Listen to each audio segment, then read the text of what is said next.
हम्द है सब तेरे ज़ाते किबरिया की वास्ते और दुरूद नात ख़त्मुल अंबिया की वास्ते पाक कर ज़ुल्मत इस्या से इलाही दिल मेरा कर मुनव्वर नूर इरफा से इलाही दिल मेरा हद से अबतर हो गया है हाल मुझ बदकारों का कर मेरे इमदाद अल्लाह वक्त है इमदाद का।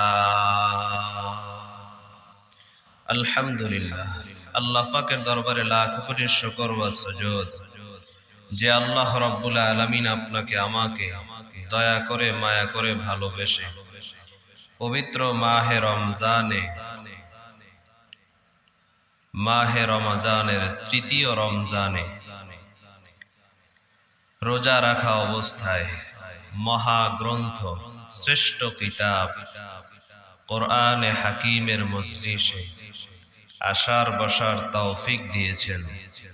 এজন্য কালিমাতুশ শুকর উচ্চারণ করি আলহামদুলিল্লাহ। লক্ষ কোটি দরুদ ও সালাম বিশ্ব মানবতার কান্ডারি মানবতার মুক্তির দিশারি শফিউল মুজনবিন রাহমাতুল লিল আলামিন নবিয়ুল আরব ওয়াল আজম হাবিবে কিবরিয়া আশরাফুল আম্বিয়া সাইয়্যিদুল আম্বিয়া সাইয়্যিদুল মাখলুকাত আফতাবে নবুওয়াত ফখরে মওজুদাত সাইয়্যিদুল মাখলুকাত জনাবে মুহাম্মদুর রাসূলুল্লাহ সাল্লাল্লাহু আলাইহি ওয়াসাল্লামের উপর সর্বোপরি শুকর যে আল্লাহ রাব্বুল আলামিন দুনিয়ার সমস্ত ঝামেলাকে উপেক্ষা করে দুনিয়াবি সমস্ত কাজকর্ম থেকে জুদা রেখে দুনিয়াবি সমস্ত শগল থেকে ফারেক করে আল্লাহ তাআলার মহব্বতে নবীজির ভালোবাসায় কোরআনের মহব্বতে কোরআনের আলোচনা শোনার মতো বলার মতো তৌফিক দিয়েছেন। এজন্য আরেকবার কালিমাতুশ শুকর উচ্চারণ করি আলহামদুলিল্লাহ।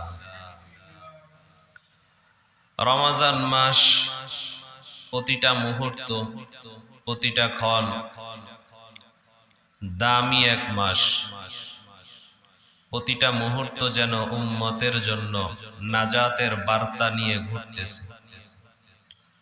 শ্রেষ্ঠ মাস এ মাহে রমজান।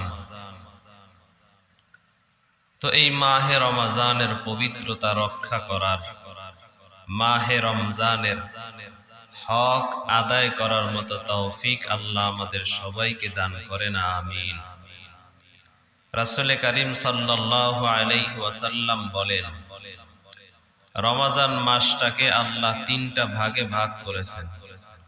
আউয়ালুহু রাহমাতুন ওয়া আওসাতুহু মাগফিরাতুন ওয়া আখিরুহু ইতকুম মিনান নার। প্রথম অংশটা হলো রহমতের, দ্বিতীয় অংশটা হলো মাগফিরাতের, তৃতীয় অংশটা হলো নাজাতের।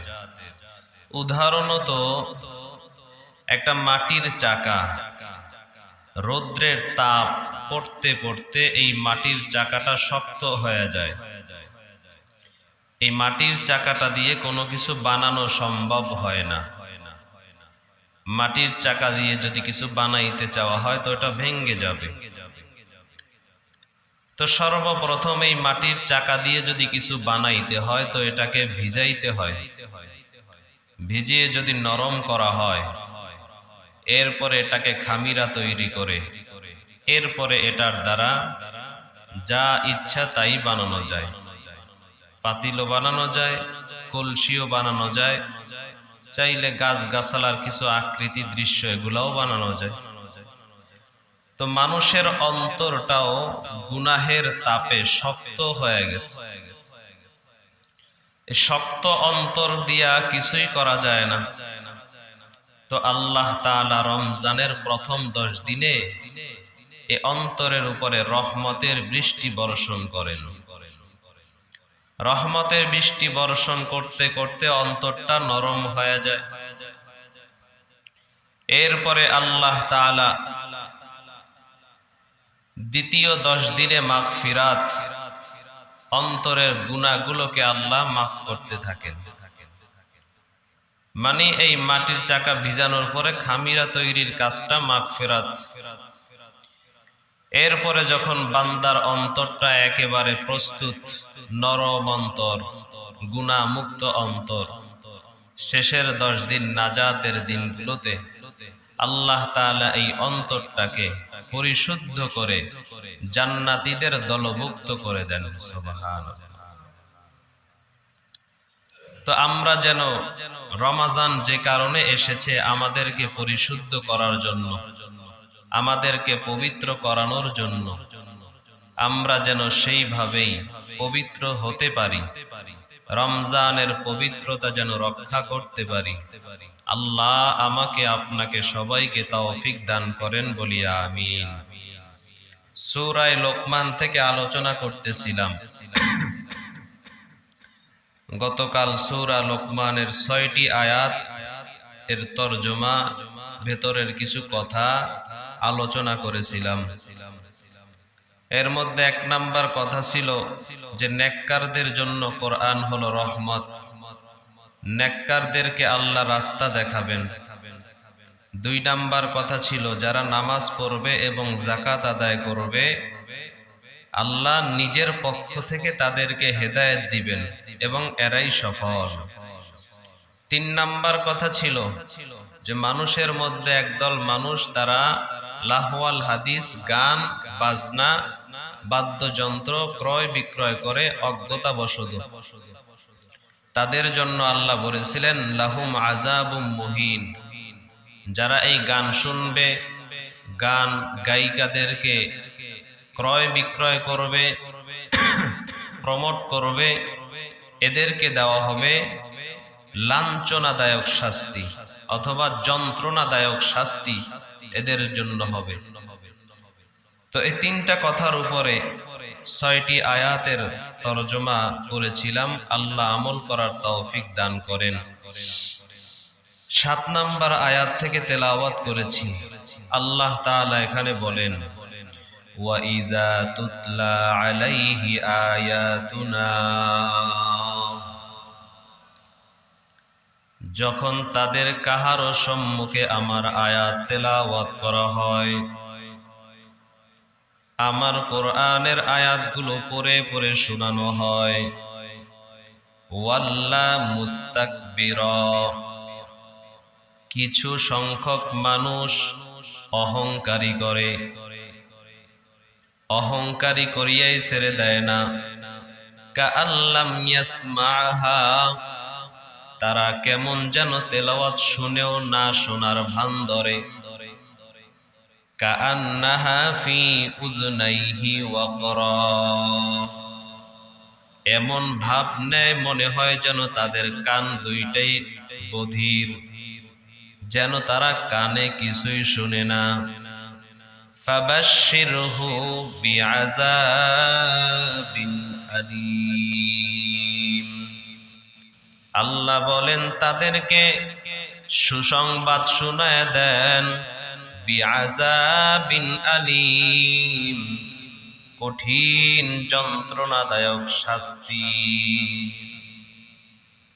যারা আমার আয়াত শুনে, আমার কথাগুলো শুনে যারা অহংকার করে পেছনে চলে যায়, কেমন যেন তারা আমার আয়াত শুনেই নাই।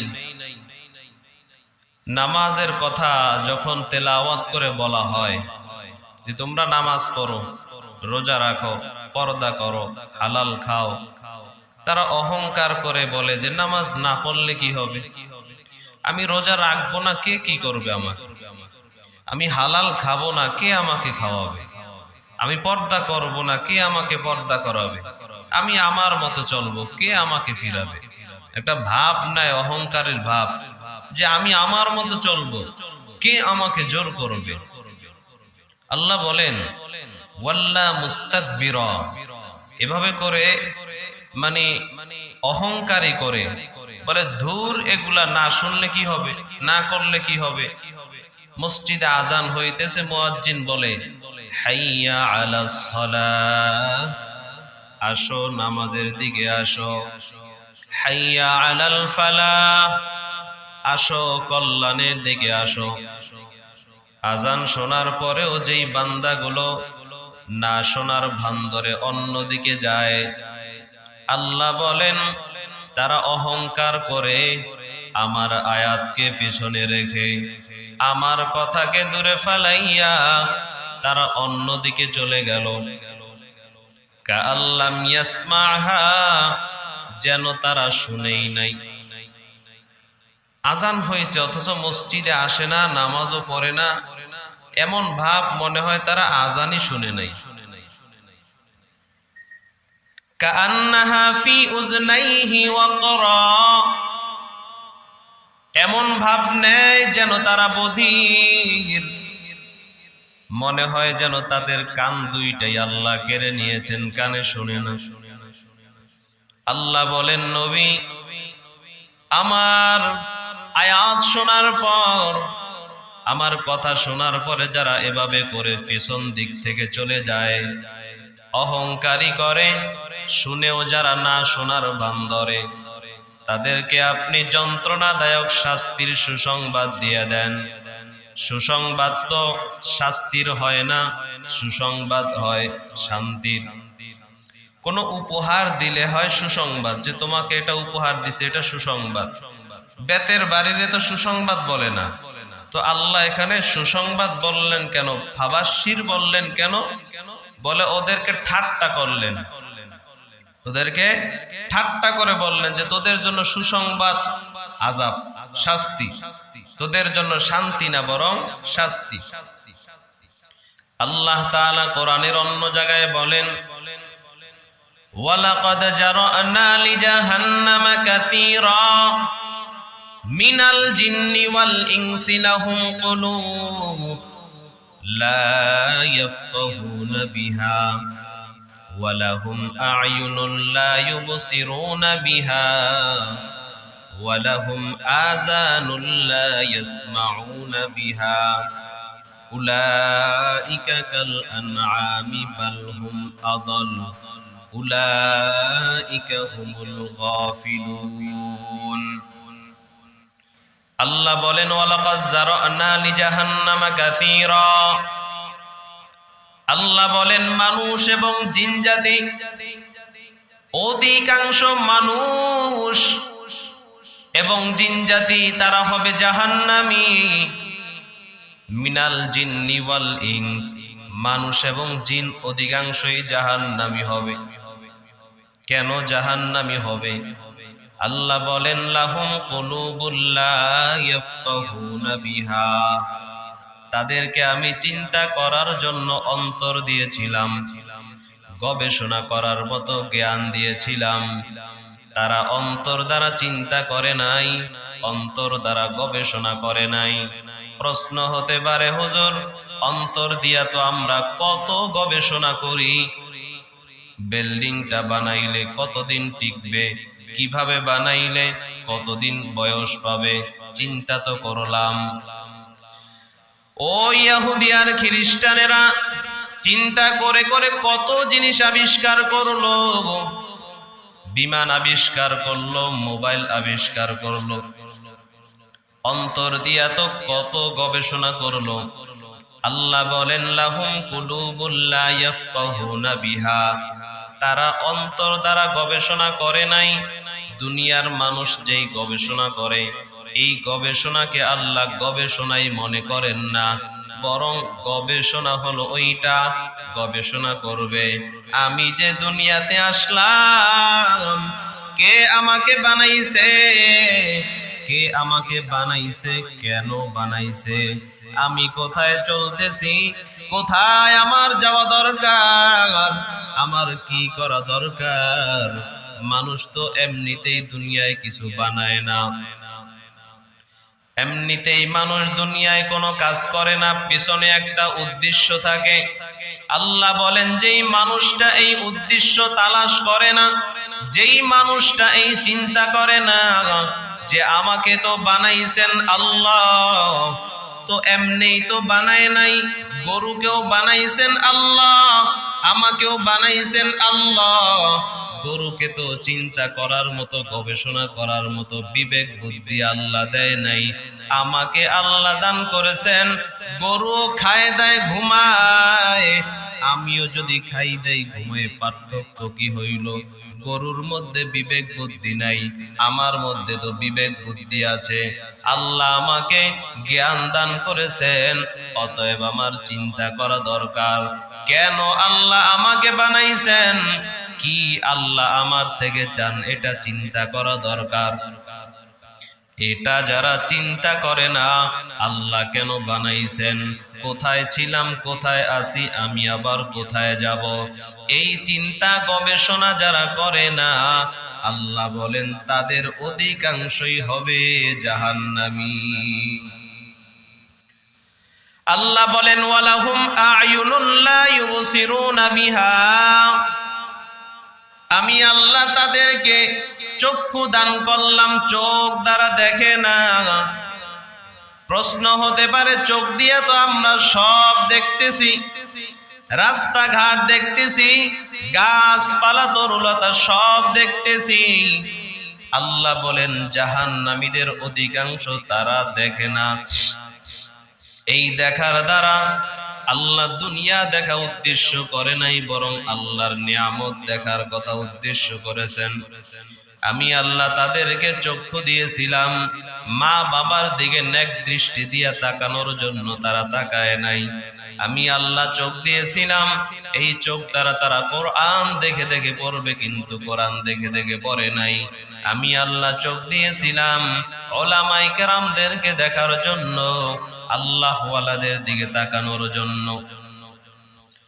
পয়গম্বরের সাহাবা বলেন, ও আখিরি নবীর উম্মতের দল, আমরা সাহাবায়ে কেরাম নবীর দিকে যখন তাকাইতাম, নবীর দিকে তাকানো মাত্র আমাদের জীবনের গুনাহগুলো মাফ হয়ে যাইত, অন্তরে শান্তি পাইতাম। তোমরা তো আখিরি নবীর উম্মত, শেষ জামানায় যারা আসবা, নবী তোমরা পাইবা না, নবীর চেহারা তোমরা দেখতে পারবা না। তবে হ্যাঁ, হক্কানি উলামায়ে কেরাম যদি পাও, হক্কানি আল্লাহওয়ালা যদি পাও, এদের দিকে তাকাইবা আর মনে করবা হক্কানি আলেমের দিকে তাকাইলাম মানে নবীর দিকেই তাকাইলাম। নবীর দিকে তাকাইয়া আমরা যেই বরকত পাইতাম, তোমরা একজন জামানার হক্কানি আলেমের দিকে তাকাইলেও সেই বরকত পাইবা। আলেমের হাতের সঙ্গে যদি হাত লাগাও, আলেমের হাতের সঙ্গে যদি মুসাফা করো, মনে করবা নবীর হাতের সঙ্গে মুসাফা করলাম। নবীর হাতে হাত লাগাইয়া আমরা যেটা পেয়েছি, তোমরা একজন হক্কানি আলেমের সঙ্গে হাত লাগাইয়াও সেই বরকত পাইবা। আল্লাহ বলেন ওদেরকে আমি চক্ষু দান করেছিলাম আমার নিয়ামত দেখার জন্য, মা বাবার দিকে তাকানোর জন্য, কিন্তু না না, এই চোখ দ্বারা ওরা মা বাবার দিকে নেক দৃষ্টি দেয় নাই, মা বাবার দিকে রক্ত চক্ষু করে মা বাবার দিকে খুব কঠোর ভাবে তাকাইছে। আমি আল্লাহ এজন্য ওদেরকে চোখ দেই নাই। আমি চোখ দিয়েছিলাম কোরআন দেখে দেখে পড়ার জন্য, কিন্তু চোখ দ্বারা কোরআন দেখে নাই। এই চোখ দ্বারা মোবাইলের দিকে তাকাইয়া, টিভি সিনেমার দিকে তাকাইয়া সারা রাত সারা দিন গুনাহ দেখেছে, বেগানার দিকে তাকাইছে, এই চোখ দ্বারা নাটক দেখেছে, এই চোখ দ্বারা অশ্লীল জিনিসপত্র দেখেছে, এই চোখ দ্বারা নাচানাচি দেখেছে। আল্লাহ বলেন এই চোখ এমন চোখ যেই চোখ দ্বারা গুনাহ করেছে, আমি আল্লাহ দিয়েছিলাম এই চোখ দ্বারা তুই ইবাদত করবি, আমার নিদর্শন দেখবি। সেগুলা না দেখা যারা এই চোখ দ্বারা গুনাহ করেছে, আমি আল্লাহ এজন্যই বললাম ওদেরকে চোখ দেওয়ার পরেও দেখে নাই, মানে আমি যেটা দেখতে বলেছি সেটা ওরা দেখে নাই। পয়গম্বর বলেন হে উম্মতের দল, এই চোখ দ্বারা যারা গুনাহ দেখো, এই চোখ দ্বারা যারা অন্যায় করো, ভালো করে শুনে নাও হে উম্মতের দল, আল্লাহ রব্বুল আলামিন তোমার এই চোখের ভেতরে হাসরের ময়দানে গলিত সীসা গলায়া গলায়া তারপরে ঢালবে আর বলবে বুঝো এই চোখ দিয়া হারাম দেখার মজা এবার বুঝিয়া লও। আল্লাহ বলেন ওয়ালাহুম আযানুল লা ইয়াসমাউনা বিহা, আমি আল্লাহ ওদেরকে কান দান করেছিলাম, কান দ্বারা শুনে নাই। তার মানে হলো কান দ্বারা ওরা কোরআনের বয়ান শুনে নাই, কান দ্বারা কোরআনের তেলাওয়াত শুনে নাই, এই কান দ্বারা ভালো কথা শুনে নাই, মিথ্যা কথা শুনেছে, এই কান দ্বারা গীবাত শিকায়েত শুনেছে, এই কান দ্বারা গানের আওয়াজ শুনেছে, এই কান দ্বারা বিভিন্ন ঢোল বাদ্য তবলার আওয়াজ শুনেছে। আল্লাহ বলেন আমি আল্লাহকে কান দিয়েছিলাম কোরআন তেলাওয়াত শোনার জন্য, আমি আল্লাহকে কান দিয়েছিলাম ভালো কথা শোনার জন্য, আমি আল্লাহ ওদেরকে কান দিয়েছিলাম নবী সাহাবাদের কথা শোনার জন্য, আমি আল্লাহ ওদেরকে কান দিয়েছিলাম ওলামায়ে কেরামদের বয়ান শোনার জন্য। কিন্তু ওরা কান দ্বারা ভালো কথা শুনে নাই, কান দ্বারা কোরআন শুনে নাই। এজন্য আল্লাহ বলেন ওয়ালাহুম আযানুল লা ইয়াসমাউনা বিহা, ওদেরকে আমি আল্লাহ কান দিলাম কিন্তু কান দ্বারা শুনে নাই। আল্লাহ বলেন এই তিন অপরাধের কারণে, এক নাম্বার অন্তর দ্বারা চিন্তা করে নাই, দুই নাম্বার চোখ দ্বারা দেখে নাই, তিন নাম্বার কান দ্বারা শুনে নাই, এই তিন অপরাধের কারণে আল্লাহ বলেন অধিকাংশ মানুষ আর জিন এদেরকে আমি আল্লাহ জাহান্নাম দিব। আল্লাহ বলেন শুধু তাই নয়, উলাইকা কাল আনআম, এই তিন গুণ যাদের মধ্যে থাকবে, যারা অন্তর দ্বারা চিন্তা করবে না, চোখ দ্বারা দেখবে না, কান দ্বারা যারা শুনবে না, এই তিন অপরাধে যারা অপরাধী, আল্লাহ বলেন কাল আনআম, ওরা চতুষ্পদ জানোয়ার। আল্লাহ বলেন না না বালহুম আদল, বরং তার চাইতে আরো খারাপ।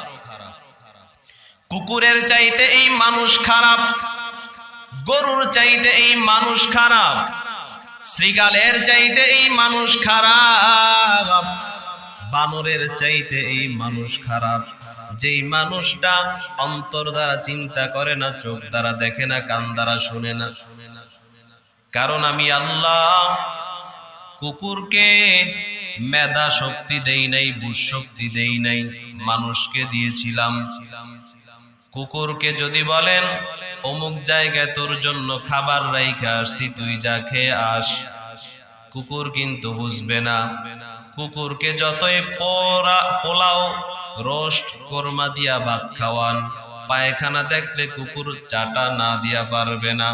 আল্লাহ বলেন যেই মানুষগুলোকে আমি আল্লাহ হালাল ব্যবস্থা করলাম, হালাল গোশতের ব্যবস্থা করলাম, হালাল পানির ব্যবস্থা করলাম, হালাল রিজিকের ব্যবস্থা করলাম, এরপরেও যেই মানুষগুলো কুকুরের মতো হারাম খায়, হারাম পাইলে আর ছাড়ে না।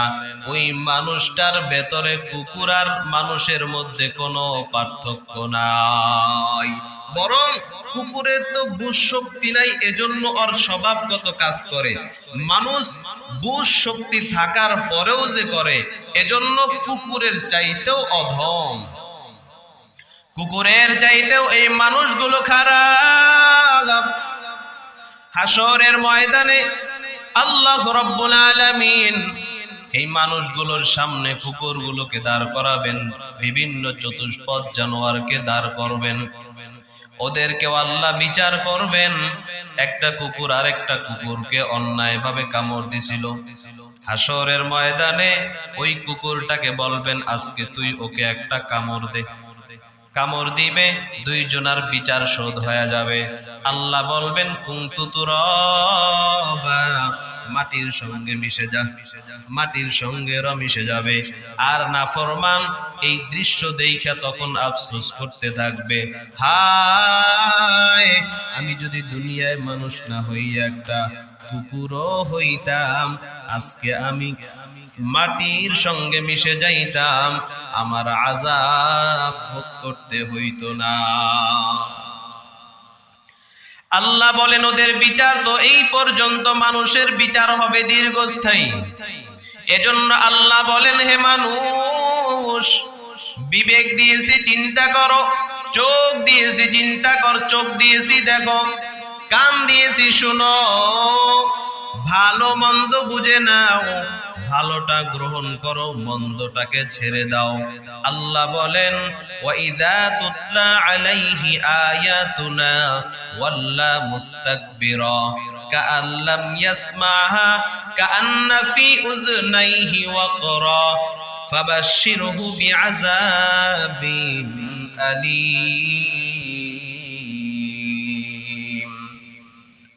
আল্লাহ বলেন, যারা আমার আয়াত শুনে অহংকার করে পেছন থেকে চলে যায় এবং কেমন যেন তারা শুনেই নাই, কান মনে হয় তাদের বন্ধ, তাদের জন্য সুসংবাদ হলো কিসের? আযাবের, লাঞ্ছনাদায়ক, যন্ত্রণাদায়ক শাস্তির সুসংবাদ তাদের জন্য। আল্লাহ আমাদেরকে কান দিয়ে শোনা, বোঝা, মানা সহজ করে দিক, বলি আমিন। এরপরে আল্লাহ বলেন, ইন্নাল্লাযীনা আমানু ওয়া আমিলুস সালিহাত লাহুম জান্নাতুন নাঈম। আল্লাহ বলেন, ইন্নাল্লাযীনা আমানু, নিশ্চয়ই যারা ঈমানদার, ঈমান এনেছে, ওয়া আমিলুস সালিহাত, এবং যারা নেক কাজ করেছে, লাহুম জান্নাতুন নাঈম, তাদের জন্য সুসংবাদ, তাদেরকে আমি আল্লাহ দান করব জান্নাতুন নাঈম। সুবহানাল্লাহ। নিশ্চয়ই যারা ঈমানদার, ঈমান এনেছে, আল্লাহর প্রতি বিশ্বাস করেছে, একচ্ছত্রভাবে আল্লাহকে যারা মেনে নিয়েছে এবং সাথে সাথে নেক আমল করেছে, ভালো আমল করেছে, শুধু অন্তরে বিশ্বাস করলো, মুখে স্বীকার করলো যে লা ইলাহা ইল্লাল্লাহ মুহাম্মাদুর রাসূলুল্লাহ, আল্লাহ ছাড়া কোনো মাবুদ নাই, মুহাম্মদ সাল্লাল্লাহু আলাইহি ওয়াসাল্লাম আল্লাহর রাসূল। শুধু মুখে এটা স্বীকার করলো আর আমল করলো না, এই স্বীকারে কোনো ফায়দা নাই, এই স্বীকারের কোনো দাম নাই। কারণ ঈমান তিন জিনিসের নাম, ইকরার বিল লিসান, 2 নাম্বার তাসদিক বিল জিনান, 3 নাম্বার আমাল বিল আরকান। 1 নাম্বার ইকরার বিল লিসান, জবানে স্বীকার করা, জবানে উচ্চারণ করা আল্লাহ একক, মুহাম্মদ সাল্লাল্লাহু আলাইহি ওয়াসাল্লাম আল্লাহর রাসূল, এটা জবানে স্বীকার করা। 2 নাম্বার তাসদিক বিল জিনান, অন্তরে এটাকে বিশ্বাস করা। শুধু মুখে বললাম, অন্তরে কুফরি না, হবে না, তাহলে হয়ে যাবে মুনাফিক। অন্তরে একটা, ভেতরে আরেকটা। মুখে যেটা বলেছি অন্তরেও ওটার বিশ্বাস রাখতে হবে। অন্তরের বিশ্বাসটা প্রমাণ হবে আমাল বিল আরকানের মাধ্যমে। আমি যে মুখে বললাম আল্লাহ একজন, অন্তরে যে বিশ্বাস করলাম, যখন আমি এটা কাজে পরিণত করব, আমলের মাধ্যমে পরিণত করব, প্রমাণ করব, তখন আমার প্রমাণ হবে যে আমার মুখের বলা, অন্তরের বিশ্বাস ঠিক আছে। আমি শুধু মুখে বললাম আর বললাম যে অন্তরেও বিশ্বাস করি, কাজ করি না, তাহলে আমার এই মুখে স্বীকার, অন্তরের বিশ্বাসের কোনো দাম নাই। আমি বললাম আল্লাহ একজন, অন্তরেও বিশ্বাস করি, কিন্তু কাজের বেলায় দেখা যায় গিয়ে আল্লাহ তো একজন মানলাম, কিন্তু আবার তার সাথে শরীক করি। বলি আল্লাহ উপরে আছে, আল্লাহ নিচে আছে ইল্লাহ, উপরে আছে আল্লাহ, নিচে আছিস তুই। স্পষ্ট শিরক। না, আল্লাহ একজন, সব ক্ষমতার মালিক একমাত্র আল্লাহ। তো এটা মুখে স্বীকার করা, অন্তরে বিশ্বাস করা। 3 নাম্বার কাজের মাধ্যমে প্রমাণ করে দেওয়া যে আল্লাহ একজন। আল্লাহর কথা যদি মানি জান্নাত, যদি না মানি জাহান্নাম, কিয়ামতের ময়দানে উঠতে হবে, বিচার হবে। এই কথা যে বিশ্বাস করে, সে ব্যক্তি নামাজের সময় হলে আর বসে থাকতে পারে না। এই কথা যে বিশ্বাস করবে অন্তর থেকে, সে রোজা ছাড়তে পারে না। অন্তর থেকে যে এটা বিশ্বাস করবে, সে বেপরদায় চলতে পারে না। অন্তর থেকে যে এটা বিশ্বাস করবে, সে হারাম খেতে পারবে না, কারণ তার এটা বিশ্বাস আগুনে হাত দিলে হাত পুড়ে যাবে। এটা যে বিশ্বাস করে, সে কখনো আগুনে হাত দিবে? কখনোই দিবে না। এমন কি দুনিয়াতে যদি মনে করেন একটা গর্ত, একটা লোক বলল এই গর্তের ভিতরে হাত দিবি না, সাপ আছে। সে কিন্তু দেখে নাই। কেউ বলল এই গর্তে হাত দিবি না, সাপ আছে। আরেকজন আইসা বলল এই গর্তে হাত দিবা না, খবরদার, এখানে কিন্তু সাপ আছে, আমি দেখছি। আরেকজন আইসা বলল তুমি এই গর্তে হাত দাও, তোমাকে 100 টাকা পুরস্কার দিব। কোন বোকাও কি হাত দিবে? কি বলেন? এই গর্তে কোন বোকাও হাত দিবে 100 টাকার জন্য? কারণ 2 জন বলছে। প্রথম জন বলছে এই হাত দিবা না, এখানে সাপ আছে। দ্বিতীয় জন বলছে এই এখানে হাত দিবা না, এখানে সাপ আছে, আমি দেখছি। এখন তৃতীয় জন আইসা যদি বলে হাত দে, তোরে 100 টাকা দিব, কোন বোকায়ও হাত দিবে না। প্রথম লক্ষাধিক নবী পয়গম্বর বলছেন এই আল্লাহ তাআলার ফরমানের উল্টা পাল্টা করবা না, জাহান্নাম কিন্তু আছে, জাহান্নামে জ্বলা লাগবে।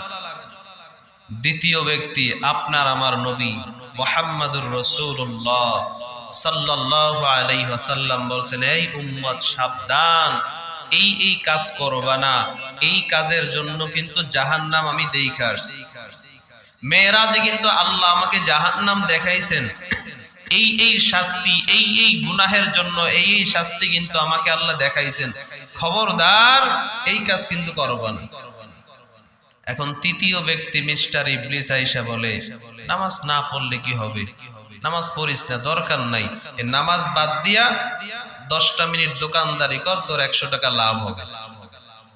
এখন যেই পাগলে, যেই বোকায় শয়তানের এই ধোকায় পড়িয়া নামাজ থুইয়া ওই 100 টাকা 500 টাকার জন্য দোকানদারি করলো, বলেন তো তার মুখের কথা আর অন্তরে বিশ্বাস ঠিক আছে?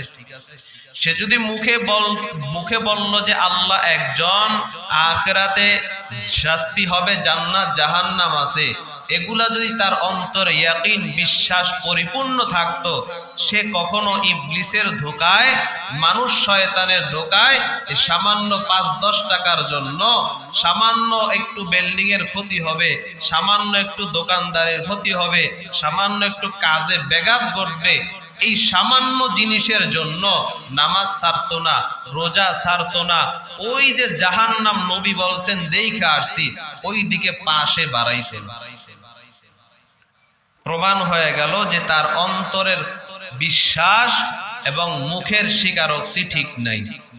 যদিও মুখে বলে যে হ্যাঁ মরার পরে কিছু একটা হবে, জাহান্নাম আছে জান্নাত আছে, অথচ জান্নাতের কাজ করে না, জাহান্নাম থেকে বাঁচার কোনো ফিকির নাই, তার অন্তরের বিশ্বাসই মূলত ঠিক নাই।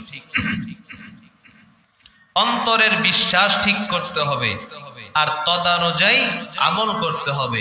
এজন্য আল্লাহ বলেন ইন্নাল্লাযীনা আমানু ওয়া আমিলুস সালিহাত, যারা ঈমান আনার পরে নেক আমল করবে, ঈমান আনবে আল্লাহর উপরে, লা ইলাহা ইল্লাল্লাহর সাক্ষ্য দিবে, আমার নবীকে যারা মেনে নিবে, নবীকে মানার সাক্ষ্য দিবে এবং অন্তরে এটা বিশ্বাস করবে, আর এটা প্রমাণ হবে আমলে সালেহের মাধ্যমে, নেক আমলের মাধ্যমে, ভালো আমলের মাধ্যমে।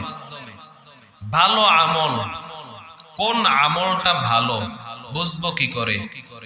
আমরা যে আমলগুলো করি, আমাদের আমলগুলো কোনটা ভালো কোনটা খারাপ, কোন আমলটা আল্লাহর কাছে কবুল হচ্ছে, কোন নেক আমলটা আমার জন্য উপকারী হবে, বুঝবো কিভাবে? নবীর সাহাবা মুআজ ইবনে জাবাল রাদিয়াল্লাহু তাআলা আনহু বলেন, আমলে সালেহ নেক আমল বুঝবা কি করে? তোমার কোনটা নেক আমল, তোমার কোন নেক আমলটা ভালো আমল, কোন আমলটা তোমার কাজে দিবে, কোন আমলটা আল্লাহর কাছে পছন্দনীয় ভালো, বুঝবা কি করে? যেই আমলের মধ্যে 4টা গুণ থাকবে, এই আমলটা ভালো আমল। এই আমলটা যদি তোমার অল্প হয়, যদি অল্প হয়, এই আমলটার মাধ্যমে তুমি নাজাত পেয়ে যাইবে। মুআজ ইবনে জাবাল বলেন 4 গুণের 1 নাম্বার গুণ হলো ইলম। তুমি যেই আমলটা করবা, এই আমলের পরিপূর্ণ ইলম, পরিপূর্ণ জ্ঞান তোমার থাকতে হবে। নামাজ পড়বা, নামাজের পরিপূর্ণ ইলম, পরিপূর্ণ জ্ঞান তোমার থাকতে হবে। নামাজের মধ্যে কিরাত পড়া ফরজ, দুরূদ শরীফ পড়া, দাঁড়ায় যদি কেউ দুরূদ পড়ে নামাজ হবে? দুরূদ তো নামাজে আছে, কিন্তু দাঁড়ায় না, বইসা, তাও আত্তাহিয়াতু পড়ার পরে। এখন যদি কেউ নবীর মহাব্বতে দাঁড়ায় দুরূদ শুরু করে দেয়, নামাজ হবে না। যেটা যেই স্থানে, ওই স্থানে সেটাকে প্রয়োগ করতে হবে। তো আমল ভালো হওয়ার 1 নাম্বার গুণ হলো ইলম থাকা। যেই আমল করবা, সেই আমলের ইলম পরিপূর্ণ থাকতে হবে। ইমাম গাজালি রাহমাতুল্লাহি আলাইহি বলেন, আন্নাসু কুল্লুহুম হালকা ইল্লাল আলিমুন ওয়াল আলিমুনা কুল্লুহুম হালকা ইল্লাল আমিলুন ওয়াল আমিলুনা কুল্লুহুম হালকা ইল্লাল মুখলিসুন ওয়াল মুখলিসুনা আলা খাতারিন আযীম। ইমাম গাজালি রাহমাতুল্লাহি আলাইহি বলেন, প্রত্যেকটা মানুষ ক্ষতিগ্রস্ত, প্রত্যেকটা মানুষ ধ্বংস, ইল্লাল আলিমুন, একমাত্র আলেম ব্যতীত। কারণ আলেম ব্যতীত কেউ, আলেম ব্যতীত সবাই ক্ষতিগ্রস্ত। আলেম কাকে বলা হয়? দাওরা হাদিস পাশ, মুফতি পাশ, মুহাদ্দিস, এরাই শুধু আলেম না, বরং যেই আমল ফরজ, সেই আমলের ইলম অর্জন করাও ফরজ। নামাজ পড়া ফরজ, নামাজের ইলম অর্জন করাও কি ফরজ, রোজা রাখা ফরজ, রোজার ইলম অর্জন করাও ফরজ, হজ করা যদি ফরজ হয় হজের ইলম অর্জন করাও ফরজ। ইবাদত করার জন্য যত ইলম দরকার, যেই ইবাদত দরকার, যেই ইবাদত আল্লাহ রাব্বুল আলামিন করতে বলেছেন, ওই ইবাদত করার জন্য যেই ইলম দরকার, এই ইলম অর্জন করাও ফরজ। ইমাম গাজালি বলেন, এই ইলম যারা অর্জন করবে না, এই ইলম যাদের কাছে থাকবে না, তারা ধ্বংস। ইমাম গাজালি বলেন, ওয়াল আমিলুনা কুল্লুহুম হালকা ইল্লাল আমিলুন। ওই আলেম ধ্বংস হয়ে যাবে, ওই আলেম ক্ষতিগ্রস্ত হয়ে যাবে যেই আলেম তার ইলম অনুযায়ী আমল করে না। ইলম আছে, জ্ঞান আছে, শিক্ষা আছে, কিন্তু ইলম অনুযায়ী কি করে না? আমল করে না। নামাজের জ্ঞান সব আছে, কিন্তু নামাজ পড়ে না। এই আলেমেরও কোনো কি নাই, দাম নাই। দুনিয়ার সবকিছুর ইলম তার কাছে আছে, কোনটা হালাল কোনটা হারাম সে জানে, কিন্তু হালাল খায় না, হারাম খায়, হালাল খায় না। এই জানা তার কোনো কি না, উপকারে আসবে না। এই আলেমের কোনো দাম নাই, বরং যে জানে এবং মানে। ওয়াল আমিলুনা কুল্লুহুম হালকা ইল্লাল মুখলিসুন। আবার শুধু আমল করলেই হবে না, আমলটা কি করতে হবে? একচ্ছত্র আল্লাহর জন্য করতে হবে। তো মুআয ইবনে জাবাল বলেন, এক নাম্বার আমল ভালো হওয়ার শর্ত, এক নাম্বার আমলের ইলম থাকা। যেই আমল করব ওই আমলের ইলম পরিপূর্ণ থাকা। দুই নাম্বার বিশুদ্ধ নিয়াত, সহি নিয়াত, বিশুদ্ধ নিয়াত। নিয়াতের মধ্যে কোনো গরমিল থাকতে পারবে না। আমি যেই আমল করব নিয়াতটা খালেস ওই আমলের দিকেই থাকবে। নিয়াতের মধ্যে যদি ভেজাল হয় ফলাফলেও ভেজাল, নিয়াতের মধ্যে ত্রুটি তো ফলাফলের মধ্যেও ত্রুটি। নিয়াত ভালো, আমল ভালো। এজন্য পয়গম্বর বলেন, ইন্নামাল আমালু বিন্নিয়াত। হে উম্মত, সমস্ত কাজের ফলাফল নিয়াতের উপরে। তোমার নিয়াত যদি ভালো হয় ফলাফল তুমি ভালো পাইবা, নিয়াত যদি খারাপ হয় ফলাফলটাও তোমার খারাপ হবে। পয়গম্বর বলেন, নিয়াতুল মুমিন খায়রুম মিন আমালি। মুমিনের নিয়াত আমলের থেকেও উত্তম, মুমিনের নিয়াত আমলের চেয়েও দামি। আল্লাহর নবী বলেন, হে উম্মতের দল, আমল করেছো, কবুল হওয়ার ভেতরে সন্দেহ আছে, কিন্তু কোনো একটা আমলের যদি নিয়াত করো এই আমল কবুল হওয়ার কোনো সন্দেহ নাই। টাকা নাই, পয়সা নাই, গরিব মানুষ, মক্কা যাওয়ার মতো কোনো সামর্থ্য নাই, এই বান্দাটাও যদি নিয়াত করে আল্লাহ, সহি একটা নিয়াত করে, খালেস দিলে যদি নিয়াত করে আল্লাহ, যদি তুমি আমাকে টাকা দিতা, যদি তুমি আমাকে সম্পদ দিতা, আমিও মক্কা যাইতাম, আমিও তোমার ঘর কাবা ধরে লাব্বাইকের আওয়াজ দিতাম, হজ করতাম।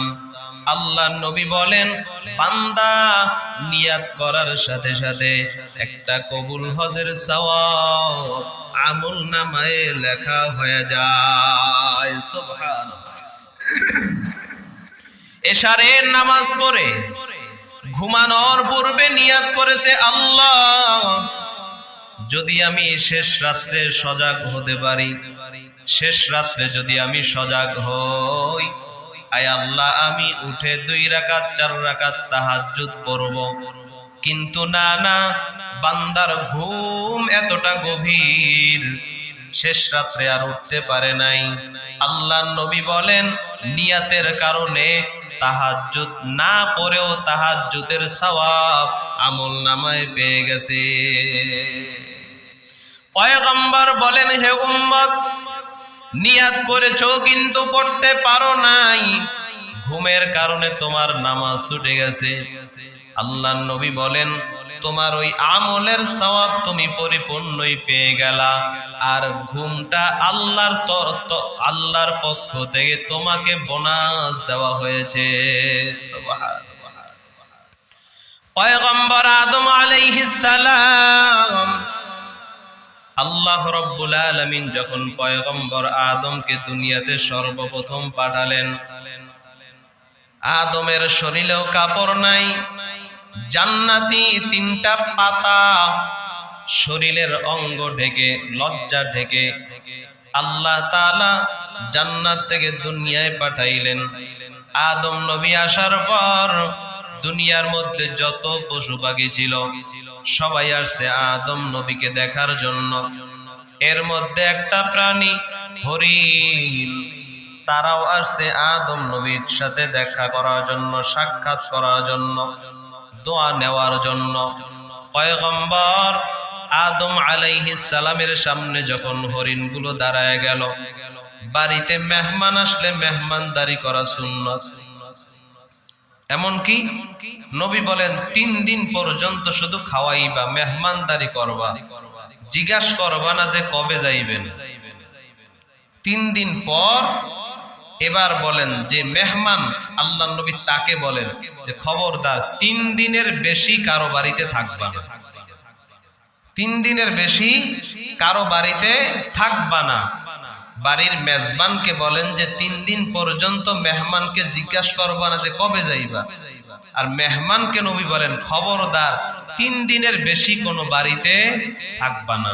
হ্যাঁ, প্রয়োজন হলে সেটা ভিন্ন কথা, সেটা ভিন্ন ব্যাপার।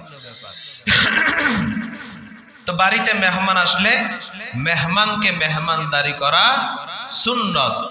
পয়গম্বর বলেন যদি বাড়িতে মেহমান আসে নাই, বরং রহমত দিয়া আল্লাহ তোমার বাড়িতে পাঠাইছে, এটা রহমত। কিন্তু বর্তমানের মেহমানরা হয়ে গেছে গজব, ঠিক না? বর্তমানের মেহমানরা হয়ে গেছে গজব। মেহমানও সেই মেহমান নাই, আর বাড়িওয়ালারাও সেই মেজবান নাই, সব উল্টায় গেছে। পয়গম্বর বলেন, হে উম্মতের দল, বাড়িতে যদি মেহমান চলে আসে, 1 গ্লাস পানি দিয়া হলেও তাকে মেহমানদারি করবা, কারণ মেহমান তোমার ঘরের জন্য রহমত। মেহমান নিয়ে খানা খাওয়া সুন্নত। পয়গম্বর ইব্রাহিম আলাইহিস সালাতু ওয়াস সালাম, তিনি তার জীবনের একটা আমল ছিল, কখনো মেহমান ছাড়া খানা তিনি খাইতেন না, সর্বদা রাস্তার কিনারায় দাঁড়ায় থাকতেন। মেহমান যদি আসতো, মেহমানকে নিয়া তিনি খানা খাইতেন। এই সুন্নতটা খুব পালন করতেন ইব্রাহিম আলাইহিস সালাম। না খেয়ে থাকলেও কখনো মেহমান ছাড়া খানা খাইতেন না। পয়গম্বর ইব্রাহিম আলাইহিস সালাম রাস্তার কিনারে দাঁড়ায় রইছেন, মেহমান খুঁজতেছেন, কিন্তু আজকে কোনো মেহমান তিনি পাইতেছেন না। অনেক সময় পর একজন লোক পাইলেন, পেটেও বড় ক্ষুধা, ধইরা নিয়ে গেছে। কি সুবিধা অসুবিধা পরিচয় দেয় নাই, অনেকক্ষণ দাঁড়ায় রয়েছে, তো খিদা লাগছে। তো মেহমান রাস্তায় কেউ পাইছেন, নিয়ে গেছেন যে চলো আমার বাড়িতে খানা খাইবা। পয়গম্বর ইব্রাহিম আলাইহিস সালাম বাড়িতে নিয়ে আসছেন, খানার প্লেট দিয়া বসছেন। এবার বলে, মেহমান যে নিয়ে আসলাম, মেহমানের পরিচয়টা জানা দরকার। পয়গম্বর ইব্রাহিম মেহমানের পরিচয় জানতে গিয়া পরিচয় পাইলেন তিনি একজন বিধর্মী। তিনি কি? বিধর্মী, অন্য ধর্মের মানুষ। পয়গম্বর ইব্রাহিম বলেন, যাও, আমার দস্তারখানে বিধর্মীদের কোনো স্থান নেই, উঠে যাও। খানার সামনে থেকে লোকটাকে উঠায় দিস। লোকটা রওনা হয়ে গেছে, চলে গেল। ডাক দিয়া বলে, ইব্রাহিম, খানা খাওয়াইবেন না, ভালো কথা, অপমান করার কি দরকার ছিল? কষ্ট পেয়েছে। আল্লাহ রাব্বুল আলামিন ওহী নাজিল করলেন, হে ইব্রাহিম, আমার বান্দাকে কেন খানার সামনে থেকে উঠায় দিলাম?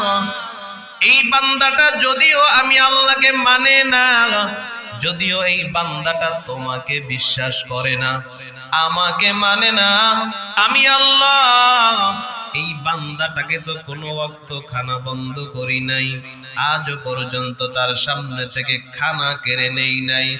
আমি আল্লাহকে ওকে বানাইলাম, আমি আল্লাহ তো ওকে বানাইলাম, ওর যা কিছু দরকার আমি আল্লাহ দিতেছি, এরপরেও ও আমাকে মানে না, তারপরেও ওর খানা আমি বন্ধ করি নাই।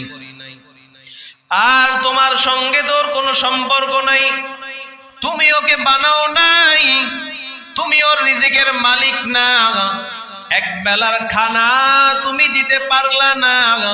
ও ইব্রাহিম, আমি তো এই বান্দাটাকে প্রতিনিয়ত খাওয়াইতেছি, কোনদিন তো তার মুখের থেকে খানা আমি কেড়ে নিলাম না।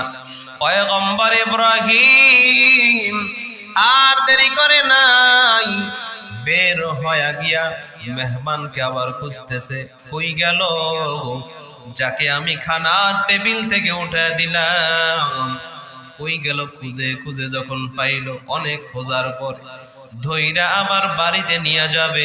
এবার মেহমান যেতে রাজি না। কেন আসছেন? আপনি না আপনার খানার টেবিল থেকে আমাকে উঠায় দিয়েছেন, আবার কেন আসছেন? ইব্রাহিম নবী বলেন, চলো, কেন আসছি সেই জবাব পরে পাইবা, আগে চলো খানা খাও। আল্লাহর বান্দা বলে, না না, যেই খানার দস্তারখান থেকে একবার আপনি আমাকে উঠায় দিয়েছেন, কারণ না বলার আগ পর্যন্ত আমি আপনার বাড়িতে যাব না।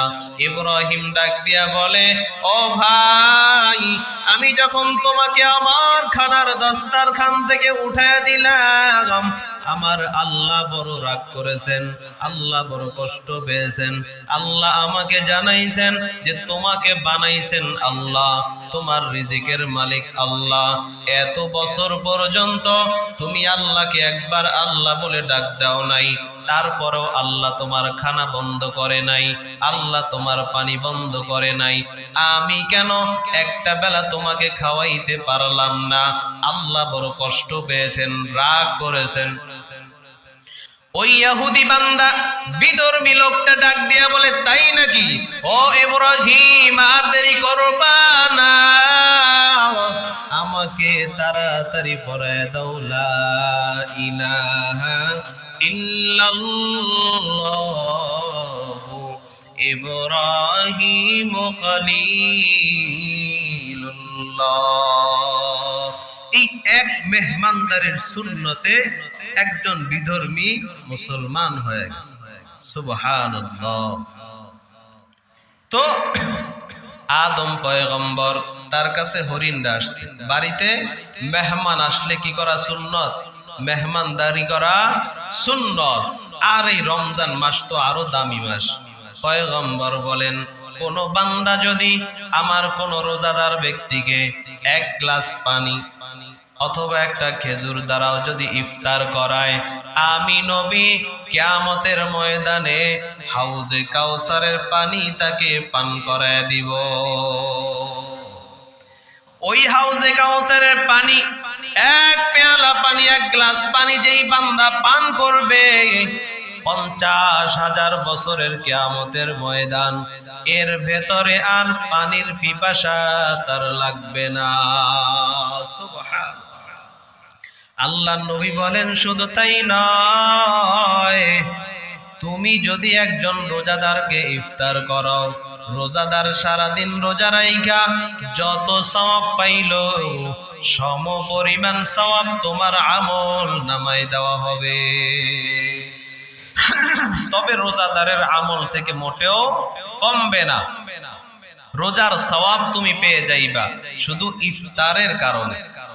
রমজান মাসে যা করবা সব কিছুতেই ইফতার করাইছো একজনকে, 70 জন করানোর সওয়াব পেয়ে গেলা। সুবহানাল্লাহ। একজনকে ইফতার করাইছো, 70 জনের রোজার সওয়াব, 70টা রোজার সওয়াব পেয়ে গেলা।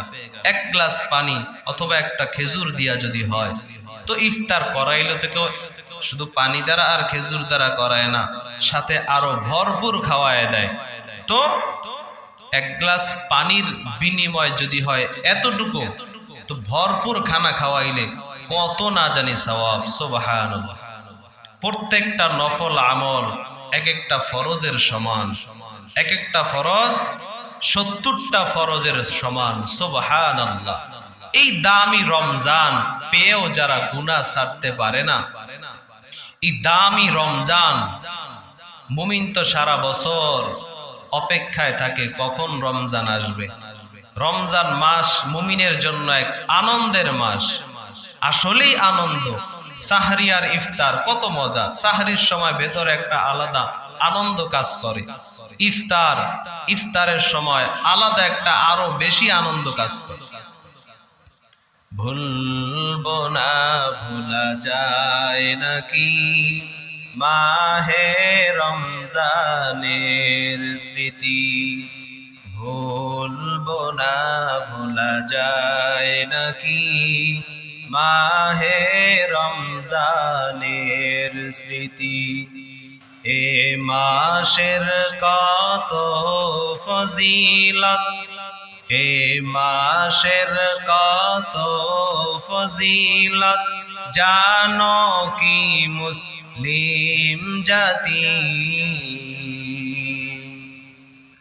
ভুলবো না ভোলা যায় নাকি মাহে রমজানের স্মৃতি।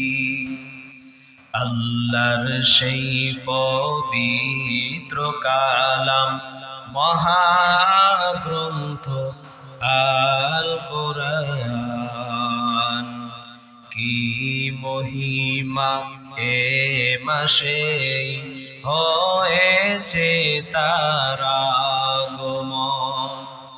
আল্লাহর সেই পবিত্র কালাম মহাগ্রন্থ আল কোরআন, কি মহিমা এ মাসে হয়েছে তার আগমন।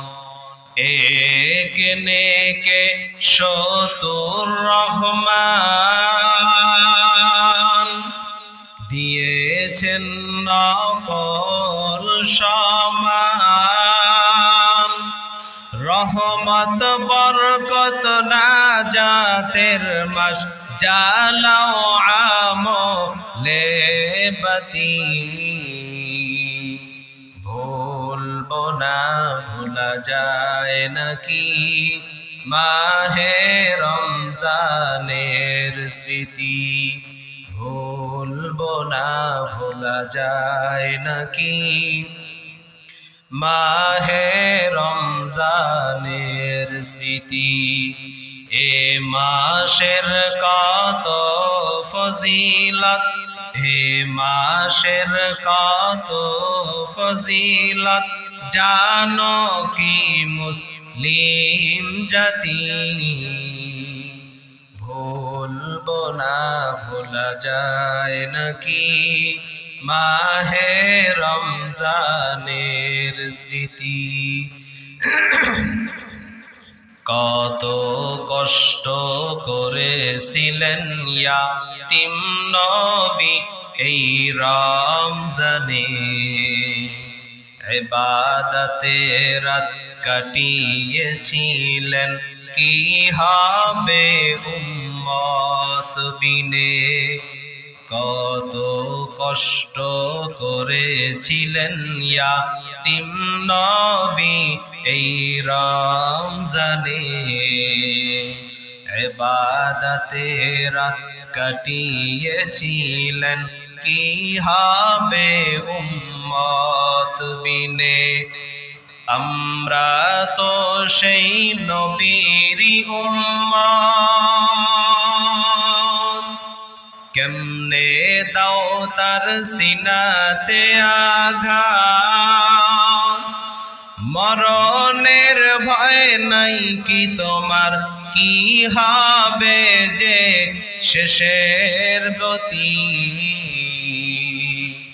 ভুলবো না যায় নাকি মাহে রমজানের স্মৃতি ভুলবো না ভোলা যায় নাকি মাহে রমজানের স্মৃতি এ মাসের কত ফজিলত এ মাসের কত ফজিলত জানো কি মুসলিম জাতি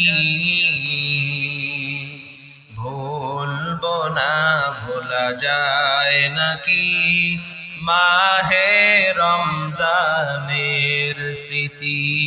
আল্লাহ আমাদের সবাইকে মাহে রমজানের পবিত্রতা রক্ষা করার তৌফিক দান করেন বলি আমিন। বলছিলাম যে আমল ভালো হওয়ার জন্য 4 গুণের 2 নাম্বার গুণ হলো বিশুদ্ধ নিয়াত, সহি নিয়াত। আদম আলাইহিস সালামের কাছে হরিণী আসলেন, তো আসছে, মেহমানকে মেহমানদারি করা সুন্নত। এখান থেকে বলছিলাম যে রমজান মাসে কি করানো, ইফতার করানো রোজাদারদেরকে। তবে বেরোজদারকে জেনে শুনে কোনো বেরোজদারকে ইফতার করাইলে সওয়াব নাই, বরং গুনাহ। ইফতারের অপমান করা, ইফতার একটা পবিত্র জিনিস, জেনে শুনে বেরোজদারকে ইফতার করানো যাবে না, রোজাদারকে ইফতার করানো। আল্লাহ তৌফিক দান করেন। এবং মেহমানকে মেহমানদারি করাও সুন্নত। মেহমান বাড়িতে আসে রহমত নিয়া, মেহমান তার রিজিক সে খেয়ে যায়, আমার থেকে সে কিছুই খায় না। পয়গম্বর আদম আলাইহিস সালাম হরিণীদেরকে কি দিয়া মেহমানদারি করাবেন? পয়গম্বর আদম জানেন হরিণীরা পাতা খায়, আদম নবীর পরনেও পাতা, ওখান থেকে ছিঁড়ে হরিণীদের মুখের মধ্যে খাওয়ায় দিলেন জান্নাতি পাতা। এই জান্নাতি পাতার বরকত আজ আমরা যেই হরিণ দেখতে পাই, হরিণের চেহারা এত সুন্দর, কালার এত সুন্দর, ওই সময় হরিণীর কালার এত সুন্দর ছিল না। আদম নবীর পাতা খাওয়ানোর মাধ্যমে তাদের গায়ের চামড়ার রং আল্লাহ সুন্দর বানায় দিছে। 2 নাম্বার, হরিণীর গোশতের ভেতরে আল্লাহ স্বাদ বাড়াইছেন। 3 নাম্বার, হরিণীর নাভির ভেতরে আল্লাহ কস্তুরীর ব্যবস্থা করে দিয়েছে। কোটি কোটি যার দাম, 3টা নিয়ামত পাইল। চেহারা সুন্দর, গোশতের স্বাদ বেড়ে গেল, নাভিতে কস্তুরী, ঘ্রাণ অনেক। এই হরিণীর দল যখন 3টা নিয়ামত পাইছে, জান্নাতি পাতা খাওয়ার বরকতে এরা চলে গেল। জংলায় যাওয়ার পরে নাভির ওই কস্তুরীর ঘ্রাণ অন্য অন্য হরিণীরা চলে আসছে, যারা যাইতে পারে নাই। তারা আইসা বলে, কি ব্যাপার, তোদের চেহারা এত সুন্দর, গায়ের রং এত সুন্দর, আবার এত গ্রান কই পাইছো? এই হরিণীর দল ডাক দিয়া বলে, আদম নবী আসছে, সংবাদ পেয়েছিলাম, আদম নবীকে দেখার জন্য গিয়েছিলাম।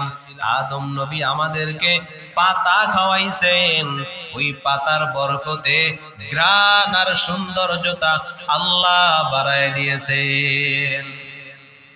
দ্বিতীয় হরিণীর দল পয়গম্বর আদম নবীর কাছে যায়, গিয়া বলে, পয়গম্বর, ওই হরিণীদেরকে নাকি আপনি পাতা খাওয়াইছেন, এত ঘ্রাণ পাগল হয়ে গেছি, আমাদেরকেও একটু দেন। দ্বিতীয় হরিণীর দলকেও পয়গম্বর আদম নবী পাতা খাওয়াই দিলেন। তাদের গায়ের সৌন্দর্যতাও বেড়ে গেল, গোশতের স্বাদও বেড়ে গেল, কিন্তু একটা জিনিস পায় নাই, নাভির ভেতরে কস্তুরী পায় নাই। প্রথম দল পাইছে, দ্বিতীয় দল পায় নাই। কেন পায় নাই? কিতাবের মধ্যে লেখা হয় প্রথম দলের নিয়াত ছিল চেহারা সুন্দর হওয়া নয়, ঘেরান পাওয়া নয়, বরং আদম নবীর সাক্ষাৎ ছিল তাদের উদ্দেশ্য, নিয়াত ছিল তাদের ভালো, যে কারণে তারা ঘেরান পাইছে, সুন্দর চেহারাও পাইছে, গোশতের স্বাদও পাইছে।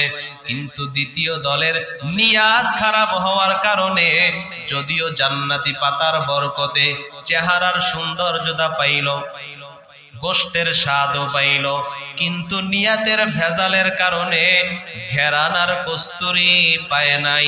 এজন্য জংলায় অনেক হরিণী পাওয়া যায়, কিন্তু সব হরিণীর ভেতরে কস্তুরি পাওয়া যায় না। কিতাবে লেখা হয় নিয়াতের মধ্যে ভেজাল, ফলাফলের মধ্যেও ভেজাল। নিয়াত ভালো, ফলাফল ভালো, নিয়াতের মধ্যে সমস্যা তো ফলাফলেও সমস্যা। 2 নাম্বার বিশুদ্ধ নিয়াত। নিয়াতকে পরিশুদ্ধ করা আমলের ক্ষেত্রে 1 নাম্বার ইলম অর্জন করা আমলের, 2 নাম্বার নিয়াতকে পরিশুদ্ধ করা, 3 নাম্বার ধৈর্য। আমলের ভেতরে ধৈর্য থাকতে হবে, সময় দেওয়ার ধৈর্য থাকতে হবে। নামাজ 4 রাকাত পড়তে 2 মিনিটও লাগে না, আছে না? বিদ্যুৎ গতিতে নামাজ পড়ে, ধৈর্য নাই। রুকুতে গিয়া যে 3 বার বলবে সুবহান রাব্বিয়াল আলা, 3 বার না বলুক, 1 বার শুদ্ধ করে বলুক সুবহান রাব্বিয়াল আলা। 1 বার বলতে যে সময় লাগে, অনেকে এই 1 বারের সময় দেয় না, এই 1 বারের মধ্যে 3 বার বলে ফেললো। আল্লাহ বলেন কি তুই আমাকে নিয়ে ঠাট্টা করস?